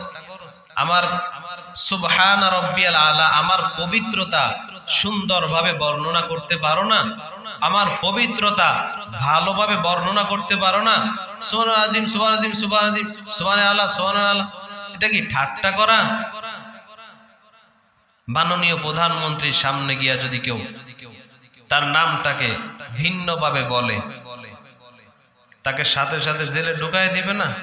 যে তুই নাম বলবি না, ভালো কথা বলবি তো ভালো করে বলবি, নাম নিয়ে ব্যঙ্গ করার অধিকার তোমাকে কে দিয়েছে? তো আহকামুল হাকিমিন রব্বুল আলামিন, বাদশার যিনি বাদশাহ, প্রধানমন্ত্রী যিনি প্রধান, তার নামটা যদি ব্যঙ্গ করে নেই, অশুদ্ধ করে নেই, তিনি কি জাহান্নামের গারতে ঢুকানোর অধিকার রাখে না? কি বলেন? ঢুকায় দিতে পারে যে তোর মতো বান্দা আমার দরকার নাই, আমার নামটাই তুই সুন্দরভাবে বলতে পারোস, তোর মতো বান্দা দিয়ে আমার কি দরকার? তো এই ধৈর্য নিয়া যে একটু সময় 2-1 মিনিট সময় বেশি লাগবে, লাগুক, সুন্দরভাবে সুবহান রাব্বিয়াল আযীম 3 বারের সময় না থাকলে 1 বার পড়েন, তাও সহি শুদ্ধ হোক। রুকুত থেকে সোজা হয়ে দাঁড়াবে 2-1 সেকেন্ড, এই 2-1 সেকেন্ডের ধৈর্য হয় না। কোন রকম দাঁড়ায়, আবার তারাবির নামাজে তো আরো ইমাম সাহেব দাঁড়ায় রয়েছে, হ্যাঁ রুকুতে গেছে গা, আছে না? ইমাম সাহেব দাঁড়ানো, সে রুকুতে চলে গেছে। ইমাম সাহেব সেজদার থেকে উঠতে পারে না, সে উঠা আবার দ্বিতীয় সেজদায় চলে গেছে। এমন হয়, আবার রুকু থেকে উঠা লঙ্গি ধইরা দাঁড়ায় থাকে যে কতক্ষণে সেজদায় যাবে, যে নিরিবিলি একটু দাঁড়াবে 2-1 সেকেন্ড, এই ধৈর্য হয় না। তো এই ধৈর্যের কারণে পুরো ইবাদতটাই বরবাদ। কষ্ট করে নামাজ পড়লাম, 2-1 মিনিট ধৈর্য না থাকার কারণে পুরো নামাজটাই বরবাদ। 10 মিনিট ব্যয় করলাম নামাজের পেছনে, আর 1 মিনিট সময় হয়তো বেশি লাগতো এই রুকুত থেকে সোজা হয়ে দাঁড়ানো, সেজদার থেকে সোজা হয়ে বসা, সুন্দরভাবে তাসবিহ পড়া, 1-1 রাকাতে 2-4-5 সেকেন্ড এক একটা রুকুনে, না হয় আর 2 মিনিট সময় বেশি লাগতো। তো 2 মিনিট সময়ের ধৈর্য না থাকার কারণে আমার 10 মিনিট গেছে গা। আর মা বোনদের তো আরো অবস্থা খারাপ। আম্মা জানেদের সব কিছুর সময় হয়, নামাজে যত তাড়াহুড়া, নামাজের সময় পায় না। সব সময় পায়, সব কাজ করে, সব কিছু করতে পারে। রোজা যদি তাদেরকে সারা বছর রাখতে বলেন, সারা বছর আম্মা জানেরা রোজা রাখতে প্রস্তুত, কিন্তু নামাজের ব্যাপারে খুব উদাসীন, নামাজের ব্যাপারে খুব অলস। জোহরের নামাজ পড়তে পড়তে আসর, আসর পড়তে পড়তে আবার মাগরিব, আবার কখনো 2 ওয়াক্ত একসাথেই হয়ে যায়। জোহর শেষ, আসর শুরু হয়ে গেছে, তো এক বৈঠকে 2 ওয়াক্ত পড়ে হল। তো নামাজের ব্যাপারে একটু ধৈর্য নিয়ে পড়া, আম্মা জানেরা নামাজ একটু ধৈর্য নিয়ে পড়বেন, ধৈর্য সহকারে সময় মতো একটু নামাজটা আদায় করে নেবেন। কষ্ট যেহেতু করবই, কষ্ট যেহেতু হবেই, সময় যেহেতু ব্যয় করবই, 2-1 সেকেন্ড 2-1 মিনিটের জন্য আর কি এমন ক্ষতি হয়ে যাবে। এজন্য মুআয ইবনে জাবাল বলেন, আমল ভালো হওয়ার জন্য 3 নাম্বার গুণ হলো ধৈর্য। আর রমজান মাস হলো ধৈর্য শিখার মাস। আল্লাহর নবী বলেন, ওহুয়া শাহরুস সবরি ওয়াস সবরু সাওয়াবুল জান্নাহ, মাহে রমজান হলো ধৈর্যের মাস। যারা ধৈর্য ধারণ করবে, ধৈর্যের ফলাফল হিসাবে আল্লাহ দিবেন জান্নাত। ইন্নামা ইউওয়াফাস সাবিরুনা আজরাহুম বিগাইরি হিসাব। আল্লাহ বলেন, ধৈর্যশীলদের পুরস্কার দিবে আল্লাহ বেগয়রে হিসাব, কোনো হিসাব নাই। ধৈর্যশীলদেরকে আল্লাহ এমন পুরস্কার দিবেন, হিসাব ছাড়া দিবেন। কি পুরস্কার? 10টা, 20টা, 100টা, 1000টা, 2000, 1 লাখ, 1 কোটি? আল্লাহ বলেন, না না, কোনো কোটি মোটি না, কোনো মিলিয়ন ট্রিলিয়ন না, বরং বেগয়রে হিসাব, আমি আমার মন মতো দিয়া দিব। সুবহানাল্লাহ। যে যত বড় তার দেওয়াটাও তত বড়। চেয়ারম্যান যদি বলে, হুজুর দেখা কইরেন আপনাকে কিছু দিব, তো তার দেওয়াটা কতটুকু হবে? এমপি সাহেব যদি বলে, হুজুর দেখা কইরেন কিছু দিব, এমপিটা আরো বেশি হবে। প্রধানমন্ত্রী যদি বলে, হুজুর দেখা কইরেন আপনাকে কিছু দিব, এই চেয়ারম্যান মেম্বার এমপির এর সাথে তো কোনো তুলনাই হবে না প্রধানমন্ত্রীটা। আর প্রধানের যিনি প্রধান, তারও যিনি প্রধান, আহকামুল হাকিমিন রব্বুল আলামিন যদি বলে তোমাকে দিব, সেই দেওয়াটা কত পরিমাণ হবে? কোন ক্যালকুলেটর আর কম্পিউটারে এর হিসাব ধরবে না। আল্লাহ বলেন, ধৈর্যশীলদের ফলাফল পুরস্কার আমি আল্লাহ দিব বেগাইরে হিসাব। অতএব ধৈর্যের সাথে আগাও। আমার আইয়ুবের মতো ধৈর্য ধরো। আইয়ুব আলাইহিস সালাতু ওয়াস সালাম এত বছর পর্যন্ত, 18 বছর পর্যন্ত কিরা দিয়া পোকা দিয়া শরীরটাকে ক্ষত বিক্ষত করলেন, শরীরটাকে কামড়াইলেন। আইয়ুব আলাইহিস সালামের স্ত্রী একদিন ডাক দিয়া বলে, ও স্বামী আমার, আল্লাহকে এখন একটু বলেন, আল্লাহ যেন আপনাকে সুস্থ করে দেয়। আইয়ুব নবী ডাক দিয়া বলে, ও বিবি, তোমার যদি কষ্ট হয়, তোমার যদি কষ্ট হয় তুমিও চলে যাও। অন্য বিবিরা তো চলে গিয়েছে, তোমার কষ্ট হইলে তুমিও চলে যাও। আল্লাহ তাআলা আমাকে দীর্ঘ বছর পর্যন্ত সুস্থ রেখেছেন।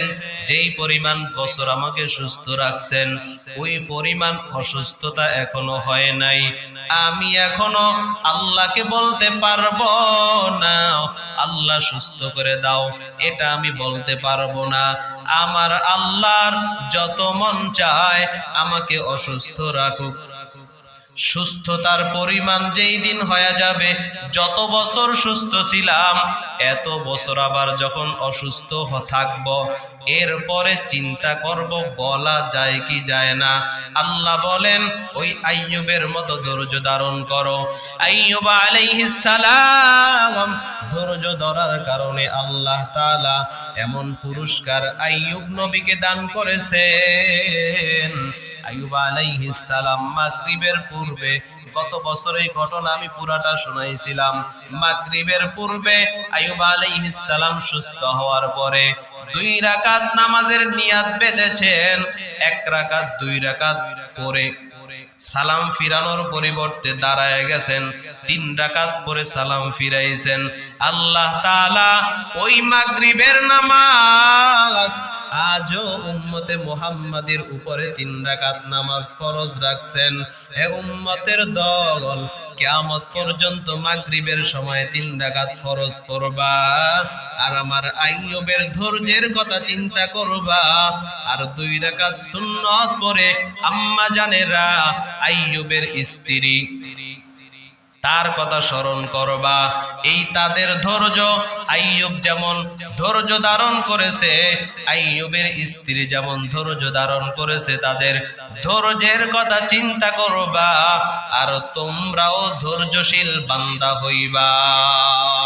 ইন্নামা ইউওয়াফাস সাবিরুনা আজরাহুম বিগাইরি হিসাব। আল্লাহর এক বান্দা কাজী আবু বকর রহমাতুল্লাহি আলাইহি মক্কার বাজারে হাঁটতেছেন। হেঁটে হেঁটে হঠাৎ করে দেখে একটা সুন্দর থলি পড়ে আছে, সুন্দর টাকার থলি। আগের জামানায়, এখন তো মানি ব্যাগের সিস্টেম একরকম, ওই জামানায় টাকা সম্পদের থলি ছিল ভিন্ন রকম, দেখলেই বোঝা যাইত। আবু বকর রহমাতুল্লাহি আলাইহি নবীর সাহাবী আবু বকর না, অন্য এক আবু বকর, আল্লাহর ওলি কাজী আবু বকর রহমাতুল্লাহি আলাইহি থলিটাকে দেখার পর 3 দিন পর্যন্ত তিনি ক্ষুধার্ত ছিলেন, পেটের ক্ষুধা নিয়ে রাস্তায় হাঁটতেছিলেন। দেখিনি রাস্তার ভেতরে কোনো খাবার পাওয়া যায় কিনা, যেগুলা মানুষ ফালায় রাখছে, পচা খাবার, পচা আপেল, পচা ফল, তরমুজের ছিলকা, এগুলা কুড়ায় কুড়ায় তিনি খাবেন, এই চিন্তায় রাস্তা দিয়ে হাঁটতেছেন। 3 দিনের ক্ষুধা। হঠাৎ এই প্যাকেটটা পাওয়ার পর, টাকার এই থলি পাওয়ার পর হাতের মধ্যে উঠায় দেখেন এটার ভেতরে টাকা নয়, বরং ভেতরে একটা গহনা দেখা যায়, সুন্দর একটা হার দেখা যায়। হারের ভেতরে 300 মুক্তার দানা লাগানো, 300 মুক্তার দানা লাগানো একটা হারে, বিশাল বড় একটা হার। হার দেখা আবু বকর চিন্তা করে, এটা আমি যেখানে পাইলাম সেখানেই কি আবার রেখে দেব কিনা। আবার চিন্তা করে, এখানে যদি রেখে দেই, কোনো খারাপ মানুষের হাতে পড়লে তো আর মূল মালিক খুঁজে পাবে না, এটা নষ্ট হয়ে যাবে। নিজের কাছেই রাখলেন। পেটে ক্ষুধা নিয়া বাজারের মধ্যে এলান করতে লাগলেন, কে এমন একটা থলি হারাইছো? হার একটা থলি, থলির ভেতরে একটি হার। কে এমন হারটা হারাইছো? কে এই থলিটা হারাইছো? বলো, আমার কাছে প্রমাণ দাও, আমার কাছ থেকে এটা নিয়ে যাও। অনেক দিন পর্যন্ত খোঁজাখুঁজি করলেন, পাইলেন না। হঠাৎ একদিন পেয়ে গেলেন। এক আল্লাহর বান্দা ডেকে বলে, আবু বকর, আমি আসছিলাম হজ করার জন্য, সাথে আমার মেয়েকে নিয়ে আসছিলাম। আমার মেয়ের গলার একটা গহনা হার থলির মধ্যে রেখেছিলাম, হারায় গেছে, পাই না। তোমার কাছে যদি থাকে এই সিমটম, এমন এমন দেখতে হার, প্যাকেটের কালার এমন, যদি তোমার কাছে হয়, তোমার ওইটাই যদি আমার হয়, আমাকে ফিরায় দাও, আমি তোমাকে পুরস্কৃত করব, আমি তোমাকে 500 দিরহাম দান করব, 500 দিরহাম হাদিয়া দিব। কাজী আবু বকর আল্লাহর বান্দাকে বাসায় নিয়ে গেলেন, থলেটা বের করে দিলেন, দেখেন সবকিছু ঠিক আছে কিনা। আবু বকর বলেন, সবকিছু ঠিক আছে কিনা দেখেন। আল্লাহর বান্দা দেখে, হ্যাঁ সব ঠিক আছে। এবার তার পুরস্কারের 500 টাকা আবু বকরকে দিতে চাইলেন। এই নাও, আমার হার তুমি ফিরায় দিয়েছ, তোমাকে পুরস্কৃত হিসাবে, পুরস্কার হিসাবে 500 দিরহাম দিলাম। আবু বকর বলেন, না না, আমি আপনার হারানো মাল পেয়েছি, আপনার হাতে ফিরায় দেওয়া আমার আমানত। আমার কাছে এটা ছিল গচ্ছিত সম্পদ, আপনার মাল আমার কাছে ছিল আমানত, ফিরায় দেওয়া আমার দায়িত্ব, কর্তব্য। আমি এটা ফিরায় দিতে পেরেছি, আর কিছু চাই না। আমি ফিরায় দিতে পারছি, এটাই আমার সফলতা, এটাই আমার পাওনা। আমি আপনার থেকে কোনো বিনিময় নিতে পারবো না। আল্লাহর বান্দা অনেক জোরাজোরি করলেন কিন্তু পারলেন না। আবু বকর বলেন, না না, বিনিময় নিব আমার আল্লাহর কাছ থেকে, আল্লাহ এর বিনিময় আমাকে দান করবেন, আমি এটা নিব না। আবু বকরকে কোনোভাবেই 500 দিরহাম দিতে পারল না। আল্লাহর বান্দা চলে গেল। কাজী আবু বকর এত বড় সম্পদ পাওয়ার পর 3 দিনের না খাওয়া ব্যক্তিটা কেমন ধৈর্য ধারণ করেছে। সাধারণ মানুষ আমরা হইলে কি করতাম, যে আগে পেটের ক্ষুধা নিবারণ করি, जो आपसे आता वो भी खाता, যেটা নিজের থেকে আসে ওটা খাও, ওটা হালাল। কত রকম ফতোয়া দিয়া রাখার চেষ্টা করতাম যে কিছু খাই, কিন্তু না, 3 দিন পর্যন্ত খানা নাই, তারপরও ধৈর্য ধারণ করে আছে যে না। আবার হাদিয়া দিতে চাইলো, সেটাও নিল না, যে কেন, এর বিনিময় আল্লাহ আমাকে দিবেন, আমার দায়িত্ব আমি পালন করছি।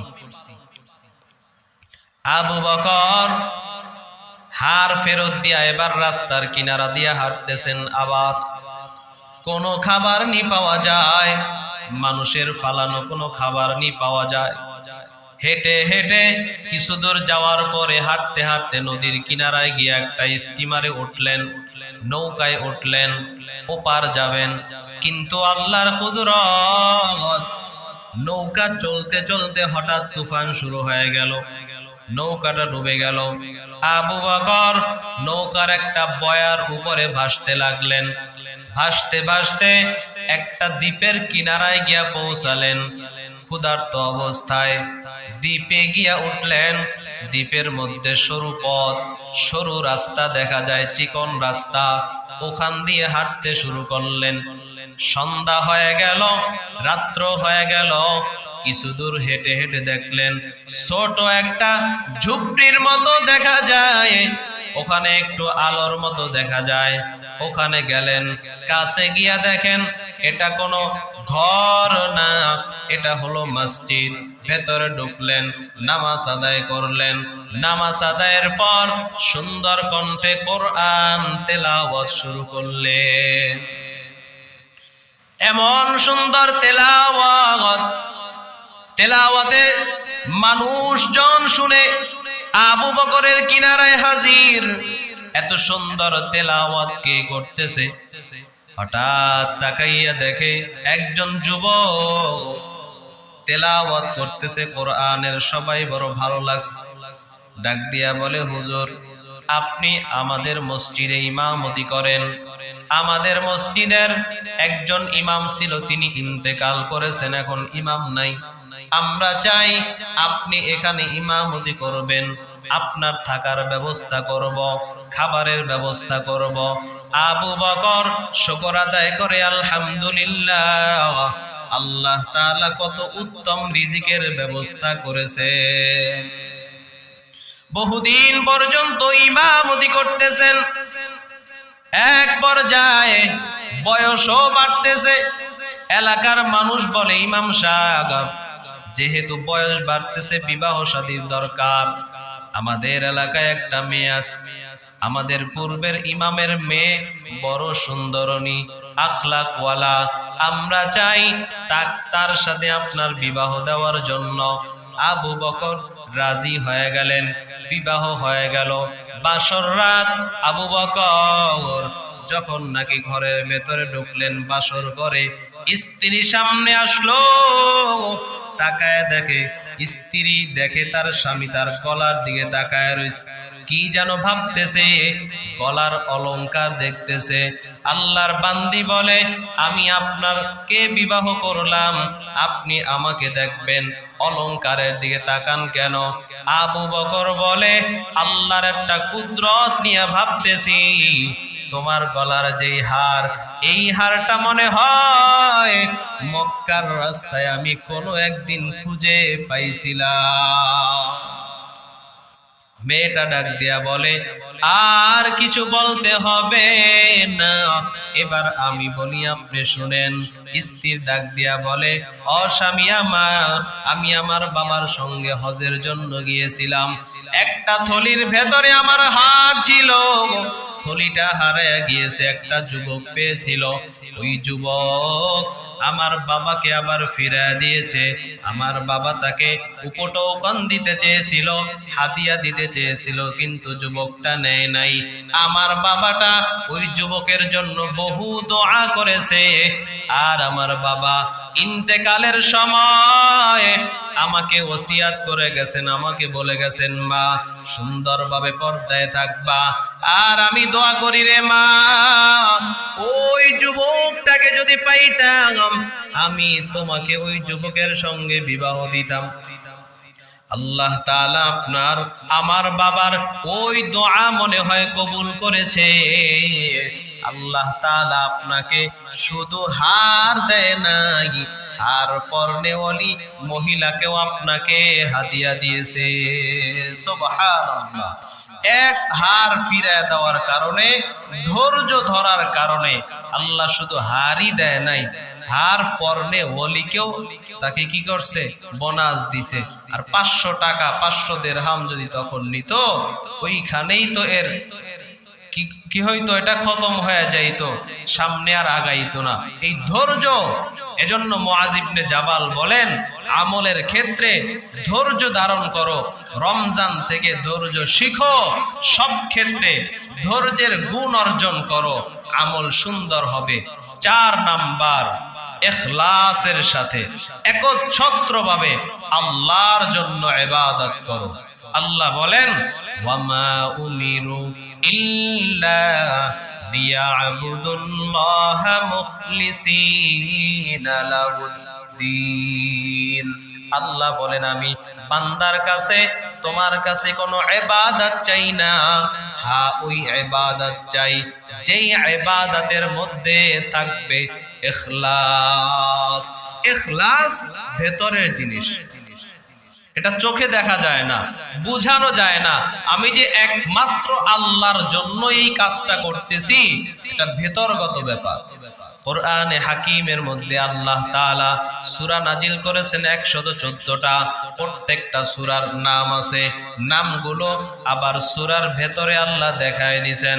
যেমন সূরাটার নাম সূরা মাউন, ভেতরে নামটা আছে ওয়ায়ামনাউনাল মাউন।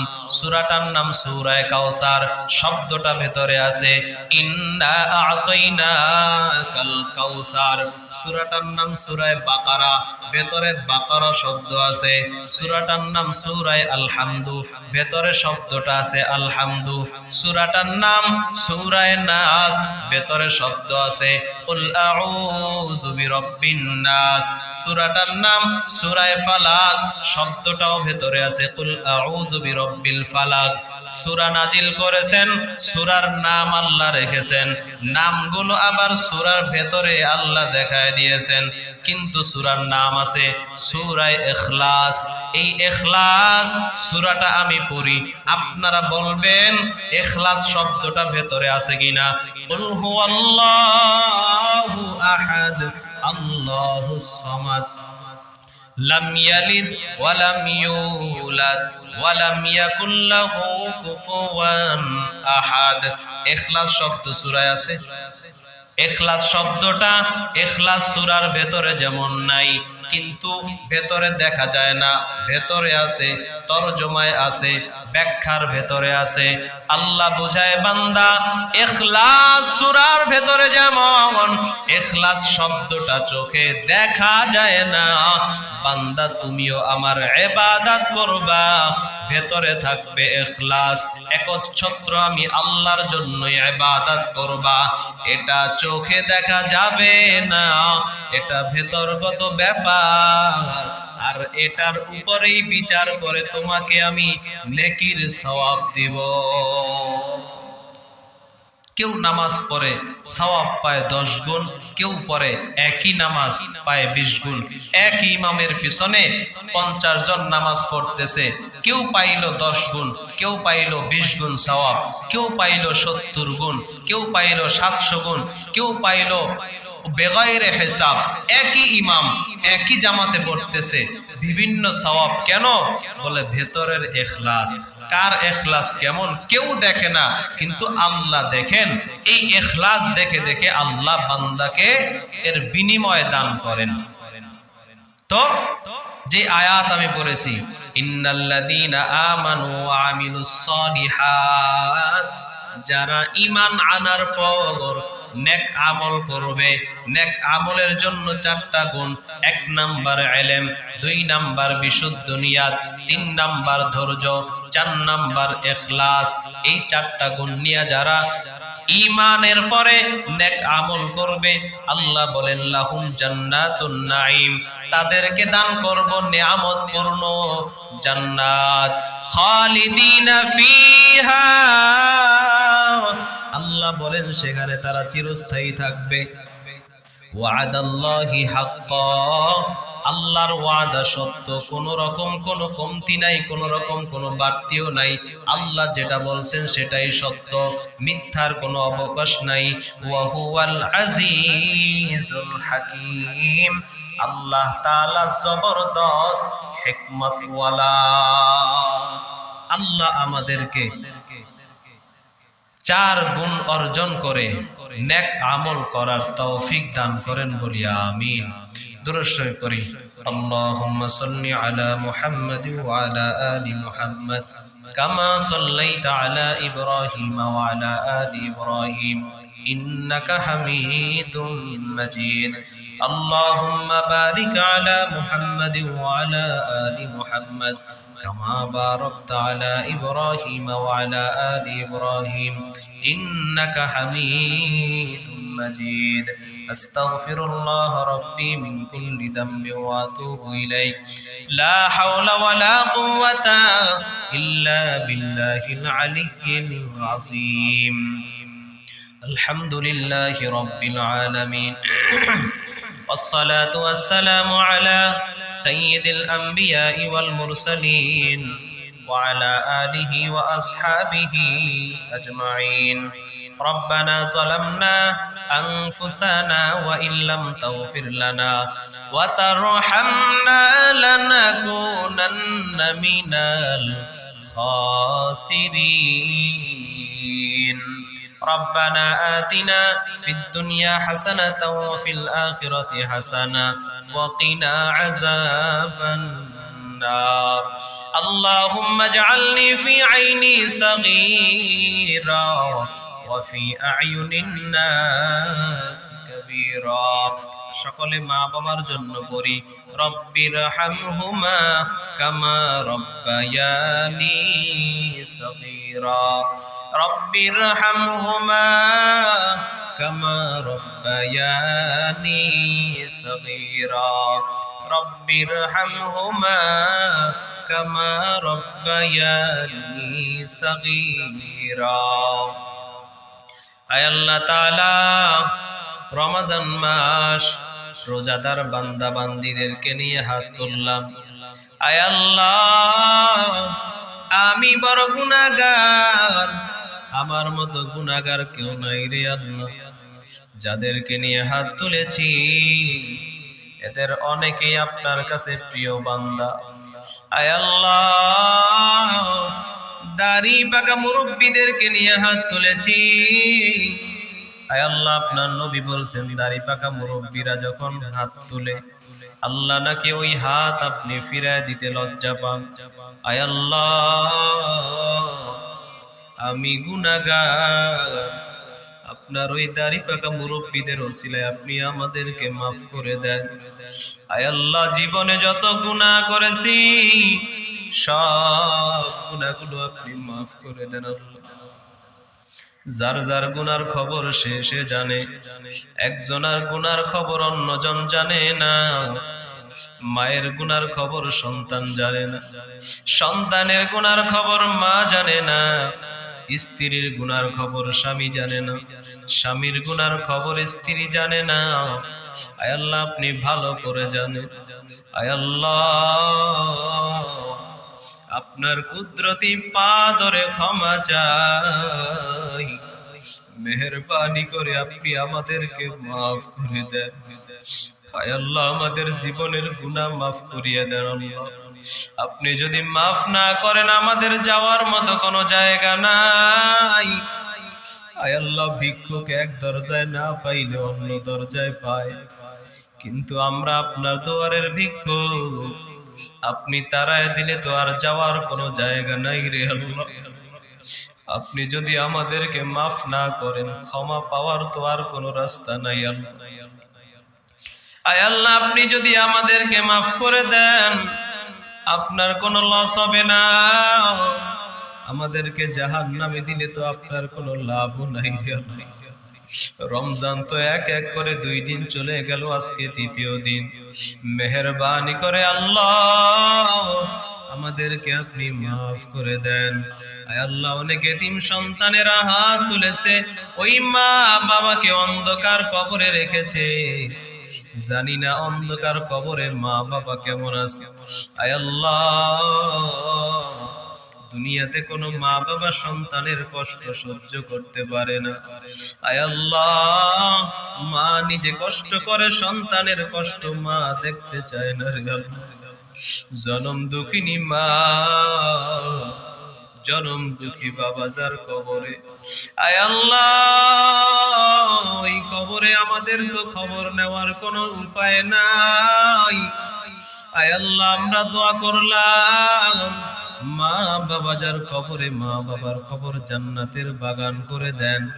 আয় আল্লাহ মা বাবার কবরকে আপনি জান্নাতের টুকরা বানায় দেন। আয় আল্লাহ তাআলা আমাদের যত আত্মীয় স্বজন কবরে আছে সকলকে আপনি মাফ করে দেন। যাদের মা বাবা জিন্দা আছে সুস্থতার সাথে দীর্ঘ নেক হায়াত দারাজ করে দেন। আয় আল্লাহ তাআলা যে সমস্ত মা বোনদের স্বামীরা প্রবাসে আছে প্রবাস জীবনকে আপনি সাফল্যমণ্ডিত করেন। প্রবাস জীবনকে আপনি আয় আল্লাহ সমস্ত বিপদ আপদ থেকে হেফাজত করিয়েন রব্বুল আলামিন। মা বোনদেরকে হযরতে আয়েশা ফাতেমার মতো কবুল করে নেন, আমলওয়ালা বানায় দেন, দুনিয়ায় শান্তি পরকালে মুক্তির বন্দোবস্ত করে দেন। আয় আল্লাহ তাআলা মেহেরবানি করে যার যেই মনে আশা আছে সমস্ত নেক আশা পূরণ করে দেন রব্বুল আলামিন। আপনার খাস রহমত আমাদের সকলের উপর নাজিল করে দেন আল্লাহ রব্বুল আলামিন। সমস্ত বিপদ আপদ বালা মুসিবত থেকে আপনি হেফাজত করেন। আয় আল্লাহ তাআলা মেহেরবানি করে আমাদের এই তাফসীরকে আপনি কবুল করে নেন। এই তাফসীরের কথাগুলোর উপরে ভালো কথা শুদ্ধ কথাগুলোর উপরে আমল করার তৌফিক দান করেন রব্বুল আলামিন। মেহেরবানি করে আমাদের সকলের দোয়া মোনাজাতকে কবুল করে নেন। সুবহান রাব্বিকা রাব্বিল ইজ্জাতি আম্মা ইয়াসিফুন ওয়া সালামুন আলাল মুরসালিন ওয়ালহামদুলিল্লাহি রাব্বিল আলামিন।